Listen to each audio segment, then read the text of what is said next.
Have you ever had a boss or a friend or a relative, family member that just exasperates you because they just don't get it? They don't seem to have an understanding or any concern for the needs and concerns of people around them? Well, you may be dealing with a narcissist if that person is in your life. And you would think that narcissists would not get very far in life because they're often referred to by other people as a jerk or somebody that just really frustrates them. But in fact, narcissists tend to go very far in life. They tend to be board members, they are chairman of the board, or running a company, or a middle manager, or even a philanthropist. They can be in just about any kind of leadership position because they tend to shine a lot. They have a magnetism, a charisma, and they tend to be very adept at attracting attention to themselves. So in today's podcast, Steps and Tools for Emotional Intelligence, we're going to be looking at how to speak to a narcissist, what it is, what are the key characteristics of recognizing a narcissist, and then how to speak to them.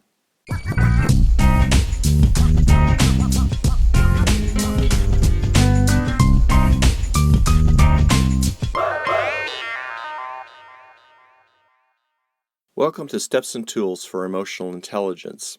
I'm Dr. Greg Hamlin, and in today's episode, we're going to be looking at narcissism, specifically how to speak to a narcissist.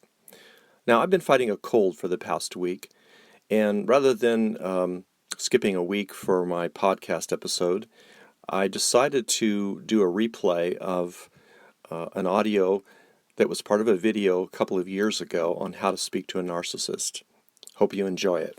Hi, I'm Dr. Greg Hamlin. I'm a psychologist and a life coach. I want to talk for a few minutes about how to deal with a narcissist in your life. It might be in a relationship, it might be a family member, it might be a boss, it might be a coworker, it might be somebody who works for you. Most everyone that I know has had some kind of contact with someone who's very difficult to deal with. And although that can be explained by a lot of different things, one of the most common personality types that people complain about is the narcissistic personality.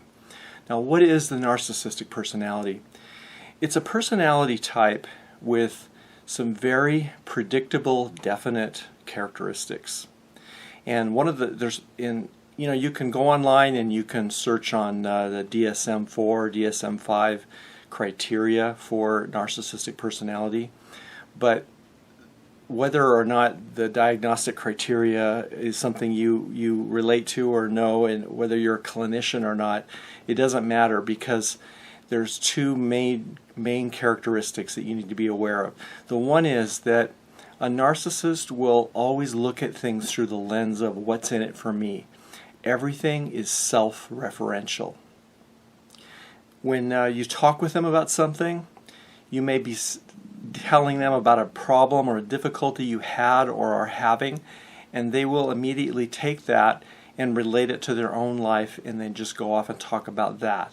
Now, many people do that in conversation and it doesn't make them a narcissist, but this is one of the cardinal qualities of a narcissist that just seems to just be so irritating because it's so pervasive and so consistent. Also, when you're making any kind of plans with someone who's narcissistic, they're always looking at it as to how this is going to enhance their reputation or their satisfaction, and they're not really looking at anyone else. And another example of a narcissist is you'll often find them name dropping. They want you to know how they are related to people with prestige and status, and they're always kind of careful to be educating people about how great they are in various ways. They also like to feel entitled. This is part of everything being self-related. If you're in a restaurant or go out to dinner with someone who has a narcissistic personality, they are often very harsh on the servers, ordering them about, complaining, talking down to them. they kind of being served for a meal in a restaurant is kind of a way for them to be a little king or queen. And also when they get hurt, like in a family, if somebody hurts their feelings, their hurt and their suffering just seems to tower above anyone else's difficulties in that situation. It's sort of like if there were a competition for who's the biggest victim in this situation. The narcissistic personality will want to be known that they're the ones that really had to deal with the most. So that's the first big main characteristic, is that everything is self-referential. The second big characteristic of a narcissistic personality is that they're deficient in empathy. In fact, I think that the word narcissism is a mouthful to say, let alone spell, and a lot of people don't really know why it's called that. I often call it empathy deficiency disorder, because a person who's a narcissist, unlike a sociopath who knows what you're feeling and wants to be cruel about it, a narcissist doesn't really want to be cruel. They just don't see what the problem is. They don't see your suffering or how you're inconvenienced by their decisions. It isn't on their radar.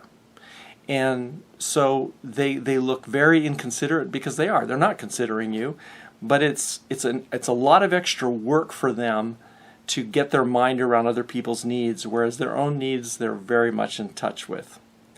So these two qualities together, self-referential and deficient in empathy, makes a narcissist extremely difficult to live with or work with.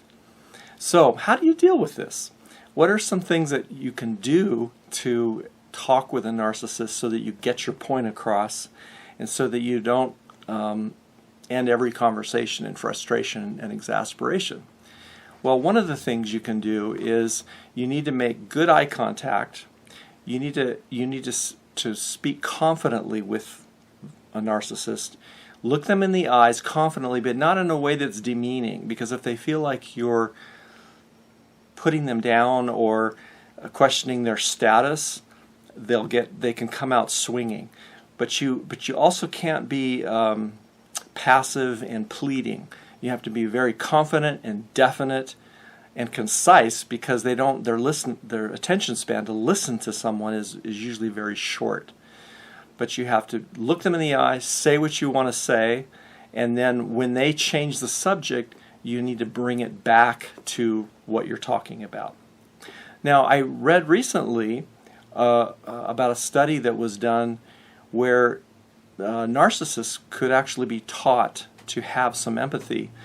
And the idea is that some people who have narcissistic tendencies, if you explain to them carefully how their actions and their words are affecting other people's situation, and actually ask them to put themselves in the place of that person, just that extra effort that you're asking of them, if they will go along with it, then sometimes they can see it and they can actually have some empathy. The main mistake that people make when they talk with narcissists is that they try to appeal to an empathy that isn't there. So, for example, let's say I work for a boss in an office and a manager, and I've been working overtime, and I feel like I've been getting most of it, and I'm tired of it, and other workers seem to be able to go home earlier, but my manager seems to just like piling stuff on me because I get them done. Okay, so I go to him or her and I say, I really need a break. I'm really getting worn down, and I just don't like having all this work. And I'm kind of expecting to have some sympathy and for him to say to back off. But that isn't, if he's a narcissist, that isn't what motivates him. He would only be saying, "Oh, well, you're obviously able to do it because you've been doing it, and I need you to do everything you can for me." And so it may not move him. So you have to. What I would do instead is I would appeal to his self-interest. I would say, in order for me to do a good job, I need rest time, and I'm not getting it, and I'm really thinking that the quality is going to go down if I don't back off a little bit. And so this is what I want, and I'd be very specific about what I want, and I would look him right in the eye or look her right in the eye, and I'd say, I'd like you to put, and if he balked, I'd say, I'd like you to put yourself in my position, if you would, for a moment. This is what it means for me to work on this project like this. I'm okay with pushing for a few weeks to finish up something, to have to meet a deadline, but now it's going on, and we need to make a change. I need to make a change. So that's one tip for dealing with a narcissist. You have to appeal to their self-interest.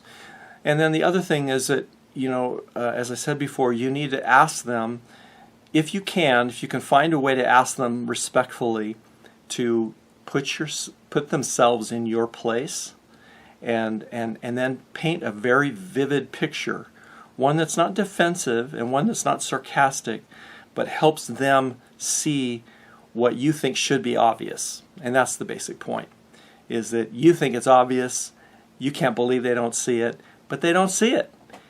Empathy is not part of their radar, but they can intellectually understand it if you bring it to them in very compelling terms. So those are just a few tips on how to deal with a narcissist. You never want to be passive. You never want to be ambiguous about your needs or sort of float something out there, because they'll squash it. They will turn it into something that they want. You have to be very specific, ask for what you want, and then when the conversation changes, the topic changes, and goes back to being a focus on them and their needs, you need to find ways to graciously bring it back to the main point and keep coming back to it, and be ready to repeat yourself, and just settle in and know that this is not a normal conversation. This is not normal airtime where each person gets half the airtime. This is a frustrating conversation, and once you reckon with that and accept it, you'll be more effective at dealing with people with this personality type. I'm Dr. Greg Hamlin. Thanks for listening.